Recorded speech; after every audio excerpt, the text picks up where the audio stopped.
Salut, c'est Mathis, et bienvenue à toi dans cette vidéo. Aujourd'hui, c'est une vidéo assez particulière. C'est pas une vidéo que j'ai l'habitude de faire sur ma chaîne YouTube. C'est pas une thématique habituelle, mais bon, on va voir le temps que ça va mettre. Je pense pas que ça va durer très longtemps. Aujourd'hui, je voulais te parler d'un domaine sur lequel j'ai beaucoup travaillé ces derniers temps, sur lequel j'ai réuni toute ma connaissance et mon expérience là-dessus. C'est savoir s'exprimer en public. J'ai rencontré pas mal de personnes et j'ai discuté avec pas mal de gens qui avaient du mal à s'exprimer à l'oral, qui avaient des blocages et je voulais savoir un peu, je voulais aller un peu plus loin et voir qu'est-ce qui leur freinait, quel était leur blocage premier. Et en fait, j'ai eu beaucoup de réponses du style des peurs inconscientes, que t'es pas assez bon dans un domaine, que tu arriveras jamais, tu vois, des choses comme ça que l'on peut se dire dans l'inconscient. Beaucoup de timidité aussi, des gens qui sont assez timides, qui manquent aussi de confiance en soi, d'estime de soi. Et j'ai essayé de réunir tout ça dans un pack de formation, dans un programme de formation que je te parlerai en fin de vidéo. Et en fait, ce que j'aimerais aujourd'hui avec toi, c'est t'amener à une reprogrammation de ton subconscient. Alors, tu vas me dire, oula, qu'est-ce qu'il veut me dire par là? C'est en fait de reprogrammer ton mental. Et en fait, le fait de faire ça, de te libérer de tous ces blocages. Je pourrais te citer de nombreux avantages de savoir bien s'exprimer à l'oral, notamment tu vas augmenter ta confiance en toi, le fait que en augmentant ta confiance en toi, tu vas vaincre ta timidité, tu vas avoir une attitude beaucoup plus positive parce que tu vas faire tes prises de parole en public et tu vas y arriver au début, tu vas avoir des petites victoires. Ça sert à rien, tu vois, de commencer à parler devant 10 000 personnes ou devant un grand auditoire. Commence par le jour, je sais pas, t'as un anniversaire, tu dis un petit mot devant ta famille, et puis après ça va être autour de ton cercle d'amis, puis après devant une classe, tu vois, de 30 élèves, mais commence petit, et toutes ces petites victoires, en fait, ça va vraiment te donner confiance en toi, et tu vas être dans une attitude beaucoup plus positive. Ça va aussi améliorer tes capacités d'affirmation de soi. Pourquoi? Parce que tu vas exprimer tes pensées, tu vas exprimer pleinement tes sentiments, tes opinions. Après, tout dépend de ton sujet, de ta thématique. Mais voilà, tu vas vraiment t'exprimer pleinement ce que toi tu es et tu vas plus avoir peur de le faire. Euh, L'expression orale va te permettre de développer ton pouvoir de persuasion. Alors la persuasion, c'est quelque chose qui est assez important, je dirais, dans une prise de parole parce que tu vas être davantage convaincant, tu vas être influent et en fait tu vas marquer les esprits. Moi, c'est quelque chose que je voudrais te partager aujourd'hui, le fait de marquer tes esprits, d'être différent. Et je t'avais fait une vidéo, je t'invite à aller la voir si tu l'as pas vue, sur comment cultiver sa différence. Marquer les esprits, c'est quoi quand tu fais une prise de parole en public? C'est se challenger. C'est faire quelque chose de complètement différent des autres. C'est-à-dire que si par exemple tu dois passer au tableau et puis que tout le monde fait par exemple sa prise de parole assis sur une chaise, et ben toi tu vas la faire debout. Alors je te dis pas là dans cet exemple que le fait que tu vas faire ta prise de parole debout, ça va forcément, tu vas marquer plus de points ou quoi. C'est simplement que dans ta présentation, tu vas forcément dégager quelque chose de nouveau, quelque chose que les gens n'auront pas été habitués. Et c'est cette petite différence qui va faire que tu vas marquer des points et te démarquer. Tu as aussi quelque chose qui marche super bien, qui va s'améliorer quand tu vas être à l'aise à l'oral, c'est ta répartie. Moi, je sais qu'au collège, j'avais du mal à répondre du tac au tac, parce que soit quand on me critiquait pour une raison ou une autre, ou alors soit quand on me faisait remarquer quelque chose, j'avais du mal, même des fois quand on me vannait aussi ça arrivait, j'avais du mal à avoir une bonne répartie.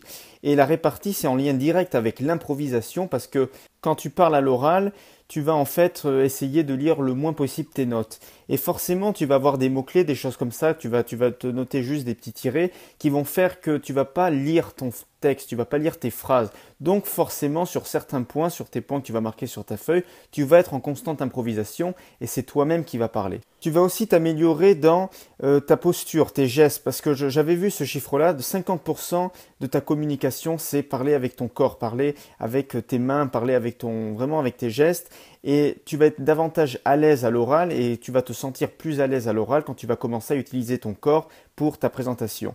Également, tu vas aussi avoir une meilleure cohérence et un ordre dans tes idées. Tu vas, comme je te dis, préparer en amont ta prise de parole et forcément, tu vas hiérarchiser les points. Tu vas les noter par exemple par des tirets et ta prise de parole va être davantage structurée.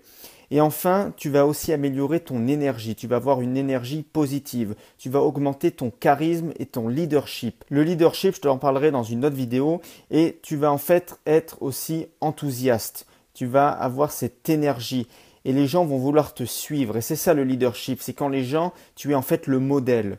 Quand tu es le modèle d'autres personnes, c'est ça le leadership, c'est avoir la position d'un leader dans ton domaine. Et les gens, quand ils te voient comme ça, ils te suivent. Tout ceci pour te dire que le message que je veux te faire passer dans cette courte vidéo, c'est que parler en public, ça s'apprend. Et moi, j'ai les techniques, j'ai les méthodes, j'ai les astuces pour t'aider, pour t'affirmer, pour vraiment te sentir beaucoup plus à l'aise à l'oral. Et c'est ce que j'aimerais t'enseigner dans ce court programme, dans ce programme de formation que j'ai mis en ligne il y a quelques temps. D'ailleurs, les préinscriptions vont bientôt fermer. Si tu regardes la vidéo aujourd'hui, on est le 20 octobre. Les préinscriptions vont fermer d'ici fin de semaine, début de semaine prochaine. Si toi tu arrives par exemple sur la page un peu plus tard, j'essaierai peut-être de réouvrir les inscriptions, donc tu pourras quand même te rentrer ton adresse email pour que je puisse t'envoyer les modules. C'est tout simplement une formation, un programme de formation offert qui dure 3 jours. Là, à la date de lancement, ça sera samedi, dimanche, lundi, où pendant 3 jours, je t'envoie une vidéo par jour. Et dans la première vidéo, je vais t'envoyer comment préparer ta prise de parole. Je vais t'apprendre les grandes règles de la communication. Je vais aussi t'apprendre à la préparation globale, comment structurer tes idées, comment hiérarchiser tes idées, ce que tu dois faire si par exemple tu dois faire un exposé, si tu dois avoir par exemple aussi un entretien d'embauche. Je vais t'apprendre vraiment à structurer ta prise de parole. Et je vais aussi te donner quelques petites astuces pour faire immédiatement bonne impression. Ça, c'est dans le premier module du premier jour, comment préparer sa prise de parole. Le deuxième jour, on va voir comment on organise sa prise de parole. Pourquoi il est important de respecter ses engagements face à son audience, mais aussi l'organisation de façon générale, c'est-à-dire comment structurer, comment hiérarchiser ses idées, ses points clés de sa présentation. Et enfin, le troisième module de ce programme de formation offert, on va voir ensemble comment vivre pleinement son sujet. Je vais t'apprendre à comment conquérir en fait immédiatement ton auditoire par une amorce adaptée. Je vais aussi t'apprendre à communiquer ton envie et ton enthousiasme. Comment tu vas pouvoir communiquer ta passion. Si par exemple tu as un sujet que tu dois parler d'un historique, de ton expérience vécue, comment vraiment l'exprimer, comment le communiquer avec enthousiasme. Et enfin, je vais te donner quelques techniques pour que tu puisses transmettre ton message de façon efficace et qu'il soit davantage percutant pour les gens. En bonus, j'ai aussi quelques bonus pour cette formation, quelques musiques inspirantes aussi à écouter avant de prendre sa prise de parole en public. Donc pareil, tu écoutes ça juste avant, ça va vraiment te donner un petit shoot juste avant de prendre la parole, vraiment te sentir plus confiant. Et enfin, un plan d'organisation en PDF à copier, clé en main, que tu prends, je te le file. Tu as juste à faire à l'enregistrer sur ton ordinateur et tu vas vraiment pouvoir l'utiliser quand tu vas préparer tes prises de parole. Avec ton titre, tu vas réécrire en fait tes idées et ta prise de parole sera structurée. Voilà, donc ce contenu, tu auras une vidéo le premier jour, comment on prépare sa prise de parole, comment on l'organise, comment on vit son sujet, plus quelques bonus. La formation, là, à l'heure où je te parle, on est le 20, on démarre ensemble le 10 novembre. Si tu n'as pas encore pris ta place, inscris-toi. Tu seras vraiment pas déçu et ça va vraiment t'apporter quelque chose de positif pour toi. Voilà, prends ta place. Le lien est en description de cette vidéo. Tu cliques, tu atterris sur la page, tu te connectes, tu rentres tes informations de façon à ce que je puisse t'envoyer les 3 modules de cette formation par mail. Je te dis à bientôt pour de prochaines vidéos et sur ce, bonne journée. Salut, ciao.